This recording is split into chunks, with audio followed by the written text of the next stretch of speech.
ಕೇಳುಗ ಮಿತ್ರರಿಗೆ ನಿಮ್ಮ ರಮಾಶ್ರೀ ನಾಡಿಗೇರ್ ಮಾಡುವ ನಮಸ್ಕಾರಗಳು. ರಮ್ಯ ಕಥಾಲೋಕಕ್ಕೆ ನಿಮಗೆಲ್ಲ ಮತ್ತೊಮ್ಮೆ ಸ್ವಾಗತ. ನೀವೀಗ ನಾನಿನ್ನ ಧ್ಯಾನದೊಳಿರಲು ಕಾದಂಬರಿಯ 33ನೆಯ ಹಾಗೂ ಕೊನೆಯ ಭಾಗವನ್ನು ಕೇಳ್ತಾ ಇದ್ದೀರಾ. ಯಾರ್ಯಾರು ಇನ್ನೂ ಈ ಚಾನಲ್ನ ಸಬ್ಸ್ಕ್ರೈಬ್ ಮಾಡಿಕೊಂಡಿಲ್ಲ ಅವರೆಲ್ಲ ದಯವಿಟ್ಟು ಚಾನಲ್ನ ಸಬ್ಸ್ಕ್ರೈಬ್ ಮಾಡಿಕೊಳ್ಳಿ. ಕಥೆಯನ್ನು ಹೆಚ್ಚು ಹೆಚ್ಚು ಜನರಿಗೆ ಶೇರ್ ಮಾಡಿ, ಲೈಕ್ ಮಾಡಿ ಹಾಗೂ ಕಮೆಂಟ್ ಮಾಡಿ ಪ್ರೋತ್ಸಾಹಿಸಿ. ಈಗ ಕಥೆ ಮುಂದುವರಿಸೋಣ ಅಲ್ಲ. ನಾನು ರಾಧೆ ಅಂದ ಕೂಡಲೇ ನಿಮ್ಮ ಮುಖದ ಭಾವವೇ ಬದಲಾಯಿತು ಸಂಧ್ಯಾ. ಆಗಲೇ ನನಗೂ ಗೊತ್ತಾಯಿತು ನಿಮಗೆ ನನ್ನ ನೆನಪಿದೆ, ಆದರೆ ಹೇಳೋ ಮನಸ್ಸಿಲ್ಲ ಅಂತ. ಸಂಧ್ಯಾಳ ಮುಖವನ್ನೇ ನೇರವಾಗಿ ನೋಡುತ್ತಾ ಹೇಳಿದ ಶ್ಯಾಮ. ಸಂಧ್ಯಾ ಬದಲು ಉತ್ತರ ಹೇಳದೆ ಸುಮ್ಮನೆ ತಲೆ ತಗ್ಗಿಸಿದಳು. ಶ್ಯಾಮನ ಮುಖದ ಮೇಲೆ ಗೆಲುವಿನ ನಗೆ ಸುಳಿದಿತ್ತು. ರಾಧೆ ಎಂದವನ ಕಡೆ ತಲೆ ಎತ್ತಿ ನೋಡಿದಳು. ನನ್ನ ಹೆಸರು ರಾಧೆ ಅಲ್ಲ, ಸಂಧ್ಯಾ. ದಯವಿಟ್ಟು ನನ್ನನ್ನು ಹಾಗೆ ಕರೆಯಿರಿ ಎಂದಳು. ನಿಟ್ಟುಸಿರು ಬಿಟ್ಟವನು, ನಾನು ನಿಮ್ಮ ಹತ್ರ ಪರ್ಸ್ನಲ್ಲಾಗಿ ಮಾತಾಡಬೇಕು ಎಂದನು. ಮಹಡೆ ಮೇಲಿನ ತನ್ನ ಸಂಗೀತ ಅಭ್ಯಾಸದ ಕೊಠಡಿಗೆ ಕರೆದೊಯ್ದಳು ಸಂಧ್ಯಾ. ಆ ಕೊಠಡಿಯ ಅಂದ ನೋಡಿಯೇ ಕಳೆದು ಹೋದ ಶ್ಯಾಮ. ಸಾಗರ ನೀಲಿಯ ಬಣ್ಣದ ಗೋಡೆಯನ್ನು ಅಲಂಕರಿಸಿತ್ತು. ಅಲೆಗಳ ಸಾಲು ಮರಳ ಕಣವನ್ನು ಸ್ಪರ್ಶಿಸುತ್ತಿದೆಯೇನೋ ಎಂಬುವಂಥ ನೈಜವಾದ ಚಿತ್ರಣ ಅಲ್ಲಿತ್ತು. ನೀಲಾಕಾಶದಲ್ಲಿ ತೇಲುತ್ತಿರುವ ಮೇಘಗಳು ಧರೆಗೆ ಇಳಿದು ಬಂದಿರುವೆಯೇನೋ ಎನ್ನಿಸುವಂತಿತ್ತು ಚಿತ್ರಕಾರನ ಕೈಚಳಕ. ಒಂದೆರಡು ಕ್ಷಣಗಳು ಮಾತಿಲ್ಲದೆ ಕಳೆದಿತ್ತು. ಏನೋ ಮಾತಾಡಬೇಕು ಅಂದ್ರಿ ಎಚ್ಚರಿಸಿದಳು ಸಂಧ್ಯಾ. ರಾಧೆ ಎಂದವನ ಅಂಗೈಯಲ್ಲಿ ಬೆವರು. ಹೃದಯದ ಬಡಿತ ಅವನಿಗೆ ಕೇಳುವಷ್ಟು ಜೋರಾಗಿತ್ತು. ಎಷ್ಟೋ ವರ್ಷಗಳಿಂದ ಎದೆಯಲ್ಲಿ ಬಚ್ಚಿಟ್ಟ ಮಾತನ್ನು ಇಂದು ತನ್ನ ಪ್ರೀತಿಯ ದೇವತೆಯ ಎದುರಿಗೆ ಆಡಬೇಕಾದ ಹೊತ್ತು. ಯಾಕೋ ನಾಲಿಗೆ ಸಹಕರಿಸುತ್ತಲೇ ಇರಲಿಲ್ಲ. ಒಮ್ಮೆ ಕಣ್ಣು ಮುಚ್ಚಿ ಜೋರಾಗಿ ಉಸಿರೆಳೆದುಕೊಂಡನು ಶ್ಯಾಮ. ಮನದಲ್ಲೇ ಒಮ್ಮೆ ತನ್ನ ಪ್ರೀತಿಯನ್ನು ನೆನೆದು ಸಂಧ್ಯಾಳ ಎದುರಿಗೆ ಬಂದು ನಿಂತನು. ಅವಳ ಕಣ್ಣಿನಲ್ಲಿ ಕಣ್ಣಿಟ್ಟು, ರಾಧೆ, ನಾನು ನಿನ್ನನ್ನು ತುಂಬ ಪ್ರೀತಿಸ್ತೀನಿ, ನನ್ನನ್ನು ಮದುವೆ ಆಗ್ತೀಯಾ ಎಂದು ನೇರವಾಗಿ ಕೇಳಿದನು. ಕ್ಷಮಿಸಿ, ನಾನು ನಿಮ್ಮನ್ನು ಪ್ರೀತಿಸ್ತಾ ಇಲ್ಲ. ಪ್ರೀತಿನೇ ಇಲ್ದಿದ್ದ ಮೇಲೆ ಮದುವೆ ಮಾತೇ ಬರಲ್ಲ ಎಂದು ಹೇಳಿದವಳ ದನಿಯಲ್ಲಿ ಒಂದು ಚೂರೂ ಅಳುಕಿಲ್ಲ. ಕಾರಣ ಕೇಳ್ಬೋದಾ? ಅವಳ ನೇರವಾದ ನಿರಾಕರಣೆಯಿಂದ ಮನಸ್ಸು ಛಿದ್ರವಾಗಿದ್ದರೂ ತನ್ನ ಯತ್ನ ಬಿಡಲಾರ. ಕಾರಣ ನಿಮಗೆ ತಿಳಿದೇ ಇರುತ್ತೆ. ನನ್ನ ಪ್ರೀತಿ ಹುಚ್ಚಿಗೆ ಚಿಕಿತ್ಸೆ ಕೊಟ್ಟೋರು ನಿಮ್ಮ ತಾಯಿನೇ ಅಲ್ವೇ ಎಂದವಳು ಒಂದು ಕ್ಷಣ ಸುಮ್ಮನಿದ್ದು,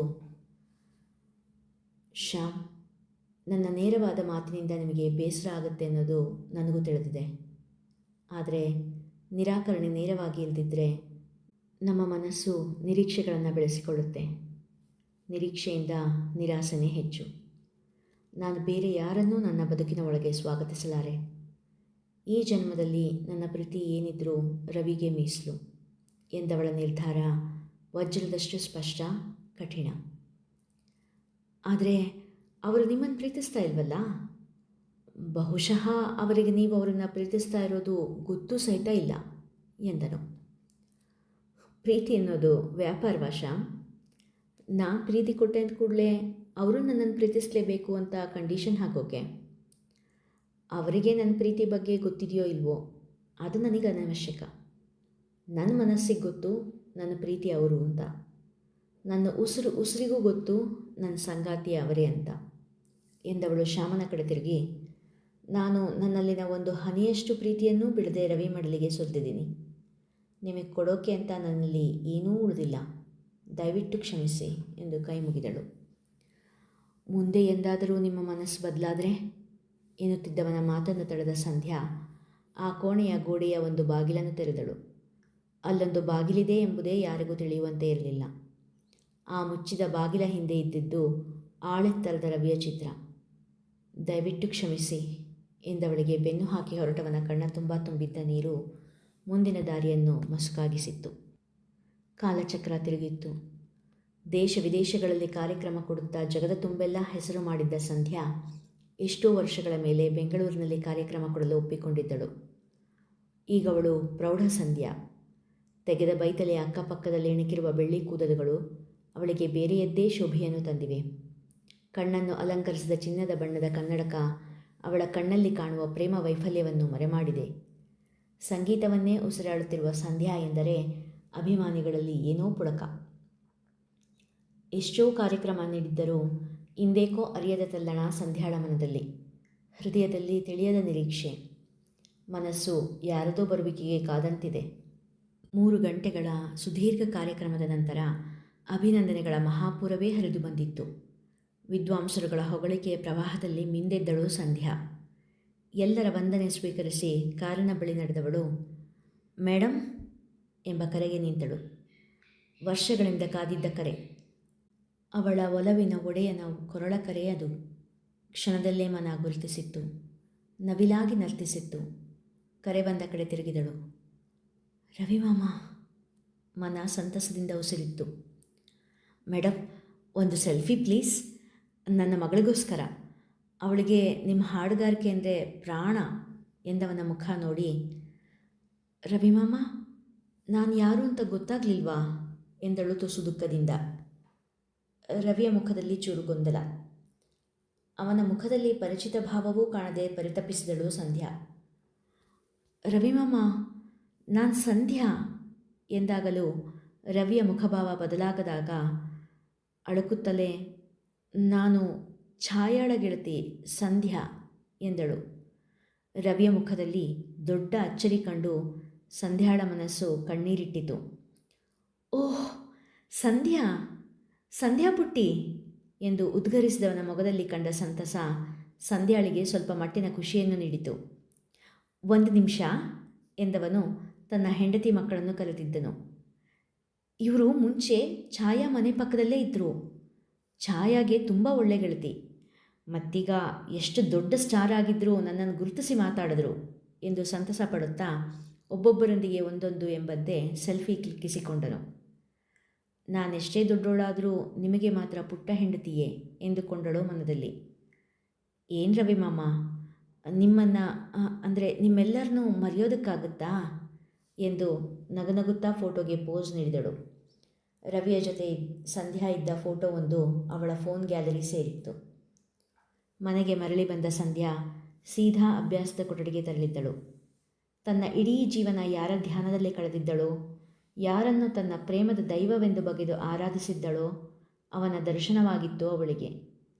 ಆದರೇನು, ಆ ದೈವಕ್ಕೆ ಇವಳ ಇರುವಿನ ಅರಿವೇ ಇರಲಿಲ್ಲ. ಅವನ ಜಗದಲ್ಲಿ ಅವನ ಸುಖಿ. ಆ ಜಗದಲ್ಲಿ ಸಂಧ್ಯಾಳಿಗೆ ಮಾತ್ರವಲ್ಲ, ಅವಳ ನೆನಪಿಗೂ ಜಾಗವಿರಲಿಲ್ಲ. ಸಂಧ್ಯಾ ಮಾತ್ರ ಚಿರವಿರಹಿ. ನಡುರಾತ್ರಿಯ ಮಂದ ಬೆಳಕಿನಲ್ಲಿ ಅವನ ಒಂದು ಕೈನಲ್ಲಿ ಸಿಗರೇಟ್ ಉರಿಯುತ್ತಿದ್ದರೆ ಇನ್ನೊಂದು ಕೈನಲ್ಲಿ ಮೊಬೈಲ್ ಪರದೆಯ ಮೇಲೆ ಮೂಡಿದ್ದ ಚಿತ್ರ ನೋಡಿ, ನಿನ್ನ ಹೇಗೆ ಮರೆಯಲಿ ಸಂಧ್ಯಾ ಪುಟ್ಟಿ, ನೀನು ನನ್ನ ಪುಟ್ಟ ಹೆಂಡತಿ ಅಲ್ವೇ? ಒಮ್ಮೆ ನಿನ್ನ ನೋಡಲೆಂದೇ ಈ ಇಂದಿನ ಕಾರ್ಯಕ್ರಮಕ್ಕೆ ಬಂದಿದ್ದೆ ಪುಟ್ಟಿ. ಇನ್ನೆಂದೂ ನಿನ್ನ ಮುಂದೆ ಬರಲಾರೆ.